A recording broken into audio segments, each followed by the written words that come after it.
trouxeste uma camisa diferente, Sérgio. É verdade, estava mesmo a acabar de dizer isso, ao menos a camisa foi diferente hoje. Olá, sejam bem-vindos a mais um CLC. Estou aqui com o Sérgio Lima novamente. Vamos falar aqui sobre uma coisa que eu chamei o Sérgio de urgência, aqui para o gabinete, porque andei a ser enganado a minha vida toda. Foi basicamente. Sérgio, então sai um estudo, andamos aqui a dizer que temos que consumir 120 gramas de hidratos de carbono a hora. Há pessoal no triatlo a fazer já quase 200 gramas de hidratos de carbono a hora. Aquela malta E sai aqui um estudo a dizer que eu não preciso mais do que 15 a 30 gramas por hora. 10 a 15. 10 a 15 por hora. Isso quer dizer que, por exemplo, eu com agora passando aqui a publicidade, também eu com um gel da Sponsor consigo fazer 5 horas. Exatamente, porque tem 50 gramas. Sim, claro, sim. É isso mesmo. Portanto, é isso que eles defendem, efetivamente. Gente boa, sejam bem-vindos a mais um CLC.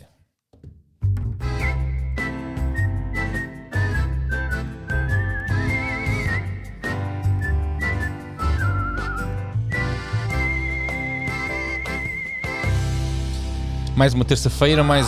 Olá, meninas. Sérgio, São repetidas, é isso. Eu agora estou a sentir algum aperto. Pescar o olho, acho que é para ti. Estou a ser um aperto. Gostaram da camisa.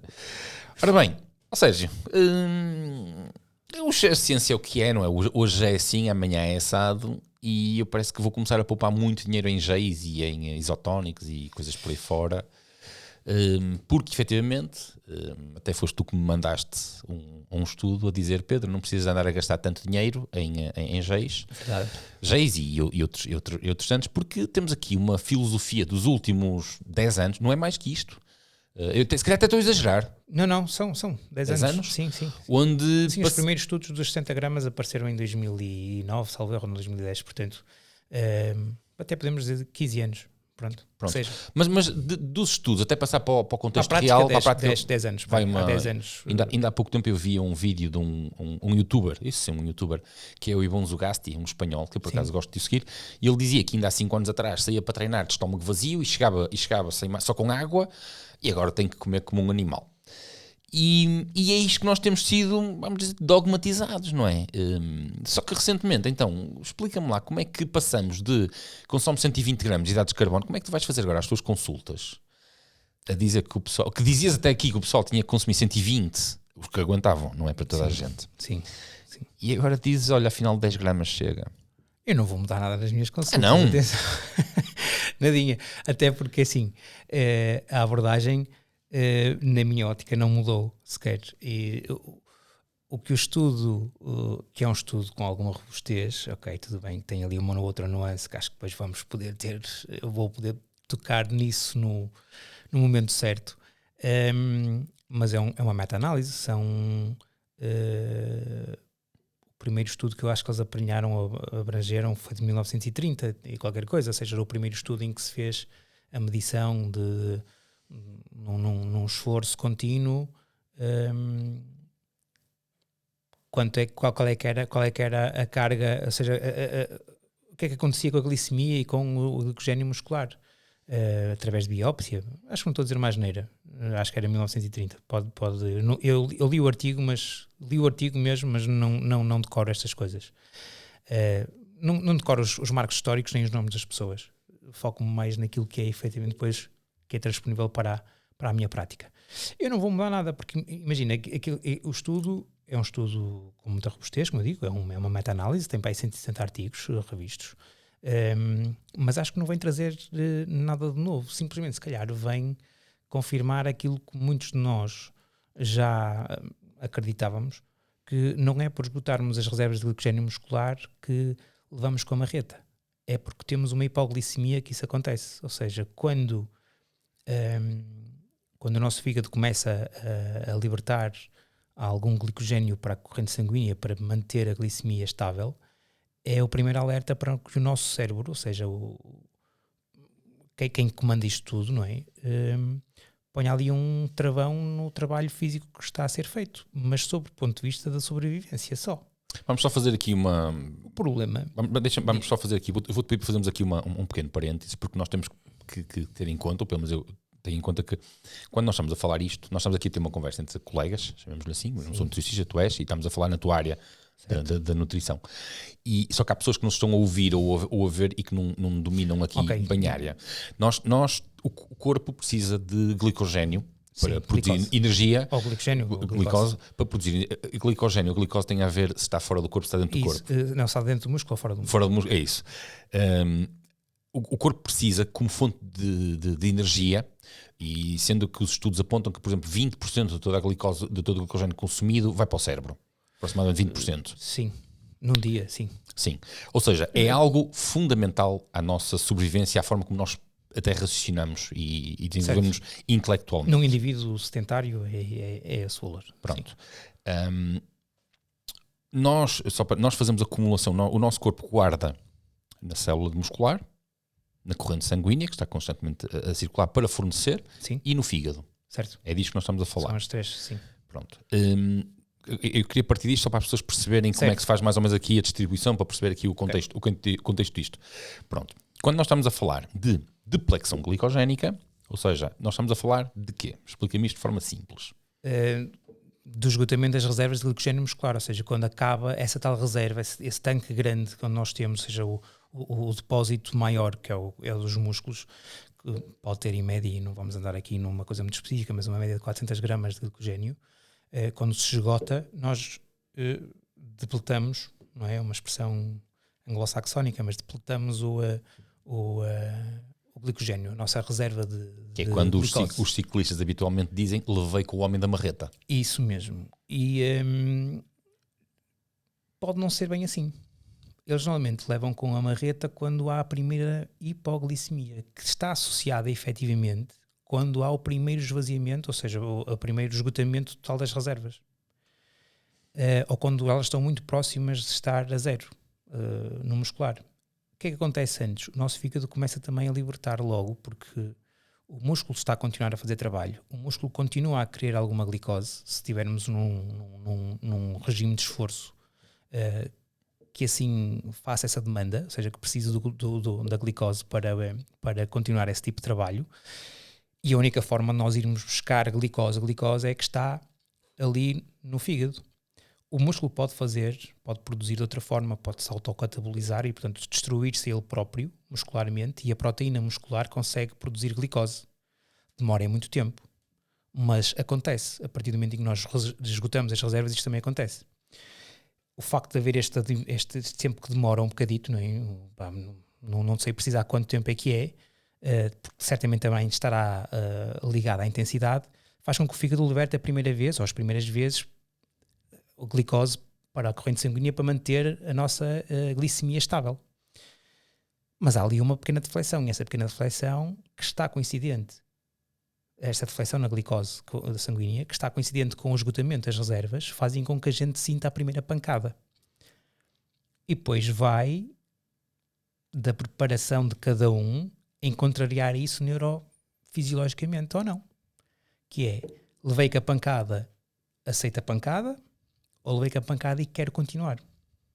E tu podes continuar. E há um estudo, há vários estudos que efetivamente provaram isso, ou seja, atletas muito bem treinados conseguem esgotar as reservas hepáticas, ou seja, não as esgotam na totalidade, senão estariam perto de morrer, como é óbvio, né? Porque quando acabar a glicose para o cérebro, ele para, mas conseguem ficar com a reserva, vamos dizer assim, não é? Porque temos o tanque grande, que é os músculos, mas depois a reserva, a luz da reserva, que é o fígado, com a reserva a piscar. Não sei se já te aconteceu com o carro. Sim. A reserva primeiro liga a luz e depois pisca. Fiquei sem gasolina aqui atrasado, em 20 anos nunca me tinha acontecido. Pronto, e quando pisca, já é mau sinal, porque já está mesmo percebeste? E há atletas que conseguem levar-se a este nível de esgotamento das reservas hepáticas. Mas são atletas que têm uma alta capacidade de sofrimento, uma alta de metabolização e taxa de utilização de lactato também, que também está associada a isto. Okay? A própria depuração, a utilização do lactato como fonte energética também está associada a esta capacidade de esgotar as reservas, esgotar que não é resgotar, ok? Eu espero que as pessoas não percebam isso. Só fazer aqui que gastem as reservas do outro parênteses que acho que é importante. A maior parte dos praticantes de lazer amadores quando ouvem falar de lactato, acham que é um bicho-papão. Certo, claro. O lactato é uma fonte energética. Exatamente. Pronto, é só para deixar isto aqui, para irmos aqui limpando algumas coisas. O lactato não é um bicho-papão. E no fundo, se calhar para os amadores, para os domingueiros acaba por ser um bicho-papão, porque eles não conseguem ter uma eficiência de utilização do lactato e vão acumulando cada vez mais os íons H+, e a acidez muscular. Associamos o lactato à dor. A dor que é provocada pela acidez muscular. Não é provocada muscular. Pelo lactato? Não, é pelo ácido lático, ou seja, pela libertação do H+, do lactato que fica ácido lático e o H+, que é um hidrogénio. É o hidrogénio que faz doer, não é o lactato. Isso mesmo, por isso é que se usam os bicarbonatos que têm a capacidade de agarrar naquele hidrogénio e tirá-lo da corrente sanguínea e expeli-lo pela respiração. Voltando ao tal artigo, o que este artigo vem dizer é que nós só perdemos performance quando temos uma hipoglicemia. Depois daquilo que eu acabei de dizer, faz sentido, não é? Portanto, nós podemos ter nós temos reservas de glicose. Portanto, essa hipoglicemia só acontece se tivermos uma patologia ou então se efetivamente esgotarmos todas as reservas e não comermos rigorosamente nada. O que é que eles apontam? O que é que eles dizem que chega perfeitamente para manter isto? 10 a 15 gramas de hidratos de carbono, ou 30 gramas. Eles diziam também que havia 30 gramas, mas conseguiram fazer a manutenção da capacidade física com 10 gramas de hidratos de carbono. Ressalva a 75% do VO2 máximo. Ou seja, naquilo que nós consideramos uma zona 2, início de zona 3. Sim. O primeiro limiar, basicamente, é aeróbio. Que não tem nada a ver com aquilo que é... Que não chega para os desportos de endurance. Falamos de desportos de endurance... Para a performance desportiva em si. Para a performance desportiva, exatamente. Okay? Se nós formos, efetivamente, uns indivíduos da recreação, em que simplesmente andamos só naquele ramo que gostamos de andar, 10 ou 15 gramas podem chegar perfeitamente para manter o nosso bem-estar e evitar a tal hipoglicemia e levarmos com a marreta. Ou seja, podemos até esgotar as reservas de glicogênio muscular ao fim de 2 ou 3 horas, mas se conseguirmos manter ali alguns açúcares a entrar, nós conseguimos manter pelo menos a predisposição para, não se calhar da mesma forma como arrancamos, mas com alguma predisposição. Pelo menos é isto que o artigo diz. O problema é que continuamos a ter do outro lado a questão das 60, das 90, das 120 gramas na alta performance desportiva. Okay? Não achas? Nós tocamos aqui neste artigo, de uma forma satírica quase, sim. Porque este artigo pode promover aqui um viés. Promoveu imenso. E desculpa ter-te interrompido, porque promoveu, porque de repente, no dia em que saiu, que foi dia 21 de janeiro, eu no próprio dia já havia... eu não sou muito de publicar nas redes sociais, mas sou um consumidor de redes sociais. E já havia N publicações sobre o artigo a defender o artigo. Maioritariamente, essas publicações estão associadas à malta do low carb. Eu ia tocar nesse ponto. Até porque o estudo, alguns dos autores, naquela parte em que eles têm que dizer se têm conflitos de interesse, são atletas que já publicaram, são autores que já publicaram livros sobre low carb e que estão associados a produtos baseados em proteína e poucos hidratos de carbono. Ou seja, tem participações económicas nesses. Eu peguei nos nomes, só depois de tu mandaste, eu peguei nos nomes dos autores e fiz esse trabalho. Aliás, eu passei no Gemini, ok? Sim. E a maior parte deles estão relacionados com interesses económicos em dietas cetogénicas. Isso mesmo. Foi exatamente aquilo que disse. Atenção, isso mesmo. porque estes estão ligados ao estudo X e eu fiz ao contrário. Eu peguei nos nomes e disse, atenção que eles estão ligados a um estudo recente sim. X, o estudo que tu me tinhas fornecido, mas... Atenção que fulano e fulano estão ligados a interesses económicos ligados à dieta cetogénica. Ok.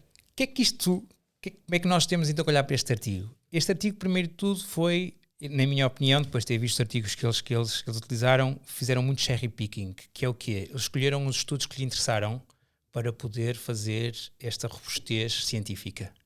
E deixaram de parte tudo o que era alta performance desportiva em relação aos hidratos de carbono. Okay? Ou seja, quando nós pegamos em esforços de 90% a 95% do nosso VO2 máximo, isto já não se pode aplicar. Porque aqui estaríamos a esgotar as reservas de glicogênio muscular rapidíssimo, ou nós tentamos travar isso com glicose exógena, ou então partíamos o motor muito mais cedo e partíamos mesmo a sério. Porque estamos a falar aqui de metabolizações de glicose muito elevadas. Nós, a partir da zona 3, zona 4, nós consumimos muita glicose, muito glicogênio. Deixa-me colocar-te aqui um desafio, pegando naquilo que é a minha experiência pessoal, para ver se tu me ajudas aqui, talvez para passar também para a experiência de cada um do outro lado, porque a maior parte das pessoas não tem noção do consumo que faz de hidratos de carbono hora, e quando nós falamos em reposição, sim, quase ninguém. A reposição as pessoas acham que é repor aquilo que se gastou. É repor aquilo que se gastou. Vou colocar. Eu aprendi ao longo da minha vida, como praticante, como desportista, que ao fim de algum tempo, a fazer uma maratona, eu levava com a marreta. E comecei a aprender que se eu tivesse a fazer o meu plano alimentar direitinho, a seguir o protocolo, o Sérgio diz ao Pedro faz X hidratos de carbono hora, e se eu cumprisse aquilo direitinho, eu ia levar sempre com a marreta. Mais tarde, um pouco mais tarde, mas a marreta ia aparecer sempre. O que eu aprendi foi que se estivesse a fazer o plano alimentar direitinho, quando eu levasse com a marreta, eu ia ter que me sentar 5 ou 10 minutos, pensar na minha vida um bocadinho, e depois conseguia levantar-me e produzir a mesma potência durante mais tempo. Havia aqui um senão. É que eu tinha que aguentar, ou seja, eu tinha dor nas coxas, aquilo que às vezes as pessoas dizem, eu sinto as coxas a inchar. A percepção de esforço era maior, mas se eu estivesse na predisposição de aguentar aquela dor, eu fazia a mesma coisa. Ok. Isto é uma das coisas que esse estudo de Noakes et al., ou seja, o tal estudo deste ano, o tal que defende as 10 a 15 gramas de hidratos de carbono, eles defendem isso, ou seja, que e perceberam, mesmo até os estudos iniciais, chegaram a perceber os estudos iniciais que eles, ou seja, os primeiros estudos sobre os hidratos de carbono era que depois de uma depleção, se houvesse um pequeno descanso e se houvesse uma pequena reposição de 10, 15 gramas de hidratos de carbono, que era o suficiente, eles a seguir, ou seja, os atletas a seguir, ao fim de 5, 10 minutos, conseguiam voltar outra vez a fazer o trabalho que lhes era exigido, seja no ciclo ergómetro, seja na passadeira, o que quer que fosse. E com isto é que eles se agarraram à situação de que é muito mais importante manter a glicemia estável do que repor o glicogênio muscular. Mas repara uma coisa, nós quando tu comes em cima da bicicleta, tu não repões o glicogênio muscular. É impossível. Quer dizer, nós para repormos o glicogênio muscular que gastamos numa prova, demoramos 24 a 48 horas. Como é que alguém pode pensar que ao comer um gel ou ao comer 2 géis vai repor aquilo que gastou no músculo? Não repõe, nunca repõe. O nosso papel ao consumir alguma coisa é travar esse esgotamento. O que te acontece, possivelmente, essa sensação foi aquilo que nós estávamos a falar na fase inicial. Tu esgotaste as reservas de glicogênio muscular, se calhar ao fim de 2 horas e meia, 3 horas, normalmente é quando nos acontece, quando nós vamos uma maratona, é mais ou menos aí nesse período, entre as 2 horas, 2 horas e meia, 3 horas, dependendo da intensidade que estamos a fazer. E levas com a primeira pancada, mas se continuas a comer, só tens de te sentar um bocadinho, pensar na vida, e de repente tu dizes assim, este gel entrou-me mesmo bem. E parece que estás novo. E se mantiveres um esforço estável ou médio relativamente a que estavas a fazer, está tudo perfeito. Mas tu, nessa situação, eu já sei a resposta, mas nessa situação, se tivesses que carregar, por exemplo, para a zona 5 ou para a zona 6... Já não vai. Sprint máximo já não vai. Mas consigo uma potência média igual, mas sprint máximo já tem essa capacidade. Porquê? Porque a tua taxa de metabolização de hidratos de carbono está um bocadinho mais baixa, estás ali naquele sweet spot em que tu consegues, efetivamente, se consumires 70 gramas de hidratos de carbono ou 75 gramas de hidratos de carbono, consegues manter aquilo sempre. O que entra é o que é utilizado pelo músculo. É isso que, ou seja, eu vou tentando, eu estou a utilizar o que está a entrar para sair direto. Logo. Ou seja, entra na corrente sanguínea, músculo usado. Claro que quando nós temos músculos com glicogênio muscular, nós conseguimos aumentar mais um bocadinho a intensidade. E aquilo que nós consumimos, que não chega, nós podemos chegar a consumir quase 200 gramas de glicogênio de glicose por hora. Estás a falar consumir, não é comer, é consumir e gastar. Nós gastarmos, ok? Gastar. Mas vamos buscando as nossas reservas, o que nós não conseguimos ingerir. Por isso é que já se vai a falar nas tais 120 gramas, 140 gramas, ou seja, o problema para chegar lá foi aquilo que nós falamos no vídeo do carro. É que temos que treinar, temos que fazer um gut training, temos que ir treinando, e é uma situação morosa. O protocolo, como eu disse lá, é 5 e 5 gramas, 4 a 6 semanas, e em todos os treinos, seja treinos de recuperação, não seja, para podermos, obviamente, manter a nossa capacidade oxidativa, que é a nossa capacidade de utilizarmos a gordura e o oxigênio, e não a perdermos quando consumimos demasiados hidratos de carbono. E é aqui que a coisa às vezes torce o rabo, porque às vezes eu vejo muita gente a fazer altas doses de hidratos de carbono e a dizerem, eu sinto-me extremamente bem com aquilo, mas continuam a partir o motor. E partem o motor, ou seja, tem essa primeira pancada que tem os tais 10 minutos. Mas repara, numa resistência de 3 horas, isto é um caso real, tive um atleta que numa resistência de 3 horas fazia-me 90 gramas e eu, contra a minha vontade, que eu dizia-lhe que ele não devia fazê-las porque não tinha feito o gut training, mas ele dizia, mas chefe, eu sinto-me perfeitamente bem com 90 gramas, isso com 90 gramas aquilo entra, é uma maravilha. Mas às 2 horas e meia nas resistências partia o motor e precisava de 10 minutos para recuperar e se encontrar, mas aqueles 10 minutos numa resistência, como deves imaginar, para quem está a discutir a corrida, é a diferença entre manter a posição ou perder 2 ou 3. Até que uma altura disse-lhe assim, experimenta 75. Experimenta. A minha responsabilidade. Experimenta 75. Com 75 ele manteve o esforço todo constante. Isto faz algum sentido? À primeira vista, não. Sim, à primeira vista parece como é que menos é mais. Mas é. Agora, não pode ser 15 gramas de hidratos de carbono porque ele não vai a passear. Ok? As 75 gramas, nós sabemos que desde que a gente dê 2 hidratos de carbono diferentes, as 75 gramas entram perfeitamente bem. Okay? É a tal situação de que tens uma portagem, estás a ver as portagens de autoestrada? Sim, sim. Pronto, e cada portagem pode receber um tipo de hidratos de carbono. Okay? Uma recebe glicose, outra recebe frutose, outra maltodextrina, outra dextrose, por aí fora. Se elas todas estiverem fechadas, só tiveres a da glicose aberta, porque só estás a consumir glicose, aquilo vai entupir mais tarde ou mais cedo. Certo? Se meteres frutose, já tens mais uma aberta. Se tiveres maltodextrina, já tens mais uma aberta. E de repente consegues meter mais. Com um hidrato de carbono só, nós sabemos que conseguimos tolerar sensivelmente 55, 60 gramas. Com 2, conseguimos ir até às 78 gramas, que é o número mágico neste momento. É aquilo que não é 75 nem 80, é 78. Okay? Só saber quem é que vai escrever esses números. É ciência. 78. É 78. O Fat Max são 63%. Claro que aquilo depois tem o desvio padrão, etc. por aí fora, mas é 78. Pronto. Com 75 gramas de hidratos de carbono, tu não precisas fazer gut training, tu não precisas de treinar o teu intestino. Ou seja, o gut training é treinar o teu intestino e o teu estômago para digerir e absorver e utilizar estes hidratos de carbono.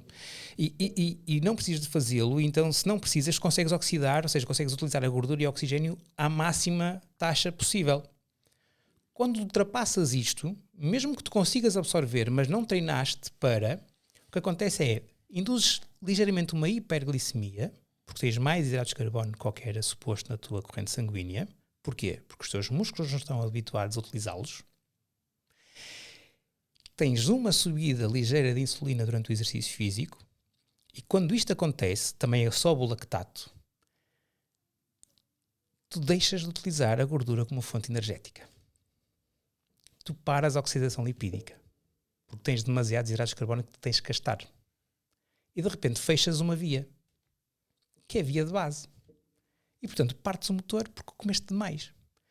E aqui sim, não é porque entupiste, porque muitos deles não entopem, não têm problemas gástricos. Há quem tenha, efetivamente, mas há malta que não tem problemas gástricos. Diz que consome as 90 gramas e sente-se bem com as 90 gramas, porque não tem transtorno gástrico, não tem diarreia, não tem dor de barriga, não tem nada, mas não as usa. Não as usa porque não treinou o suficiente, não fez o tal treino, o gut training, a subir de 5 em 5 para manter a capacidade oxidativa ao mesmo tempo que vamos subindo alguns hidratos de carbono. Para aumentar os SLGTs 1 e os GLTs 5, que são os tais receptores dos hidratos de carbono que no músculo conseguem utilizá-los desta forma, mas sem perder a capacidade oxidativa das mitocôndrias, ou seja, da parte respiratória. Okay? E o tal estudo de Noakes aponta isto como o grande problema das 90 gramas de hidratos de carbono, é que quando consumimos a mais, nós perdemos a capacidade oxidativa. E isto acontece num domingueiro. Ponto. Quando olhamos para a alta performance esportiva, isto não acontece assim. As 120 gramas, num atleta bem treinado, não só melhoram a performance esportiva, como, obviamente, evitam o esgotamento do glicogênio muscular.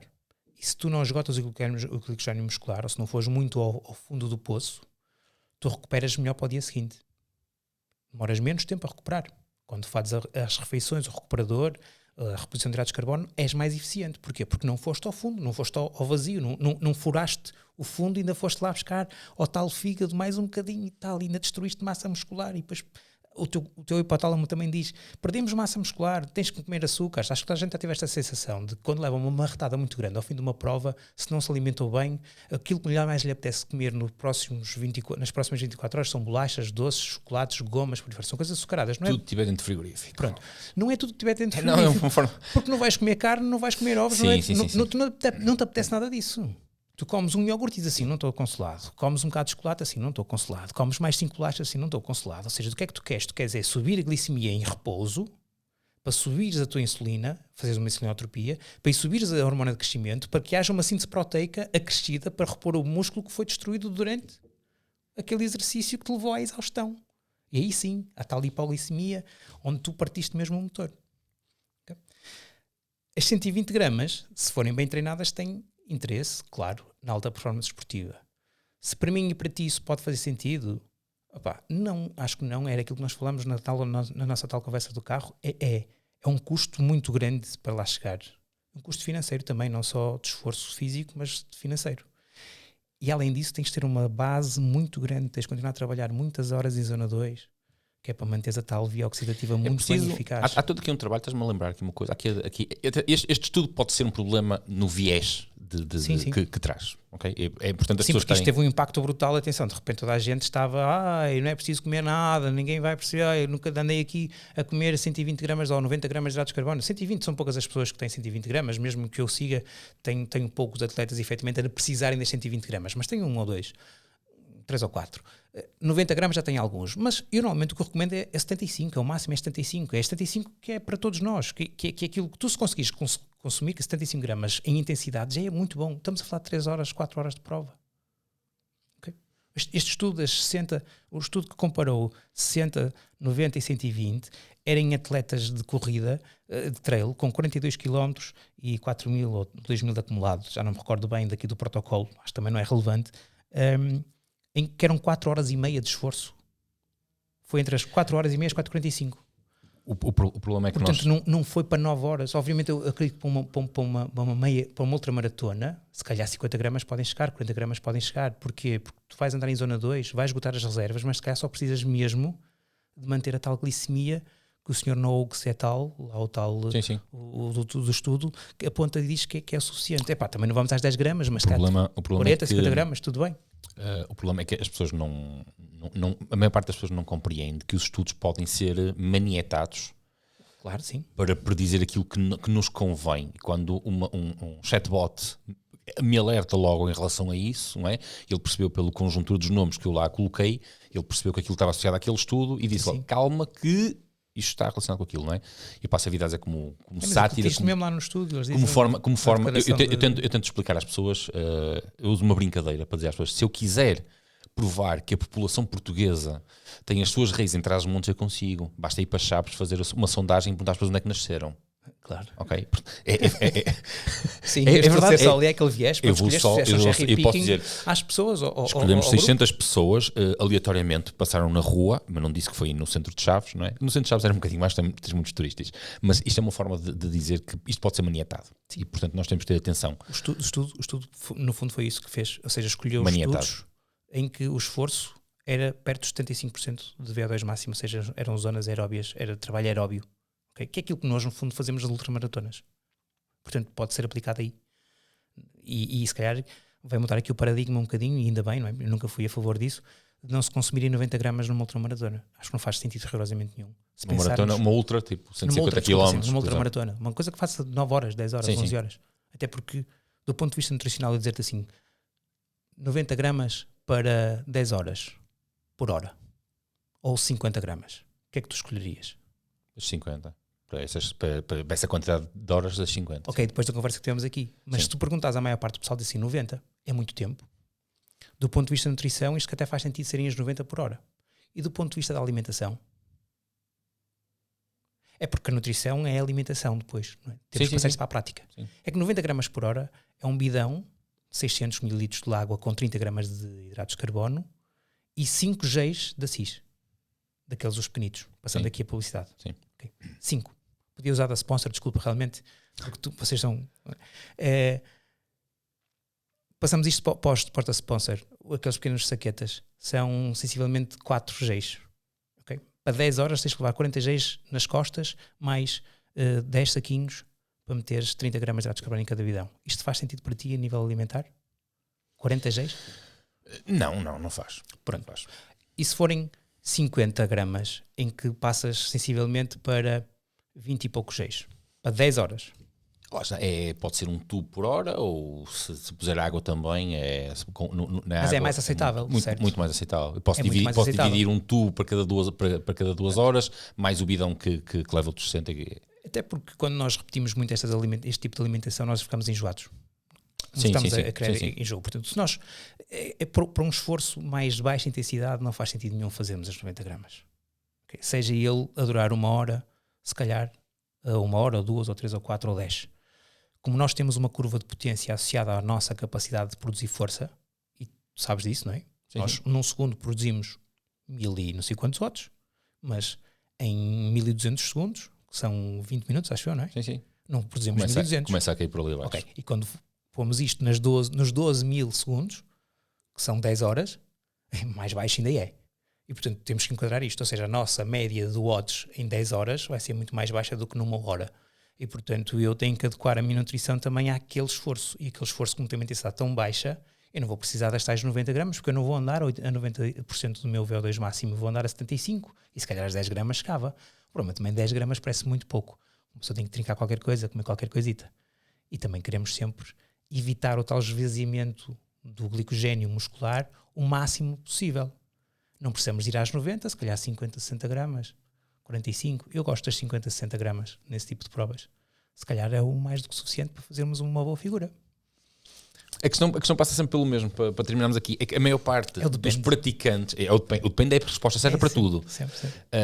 A maior parte dos praticantes não está... Isto é uma análise agora crítica que eu faço. A maior parte dos praticantes, amadores recreativos, não estão dispostos a passar pelos processos de treino de zona 2 e de treino do gut para alimentar, pelo tempo que as coisas demoram a fazer e pelo custo, porque tempo é dinheiro, e pelo custo associado.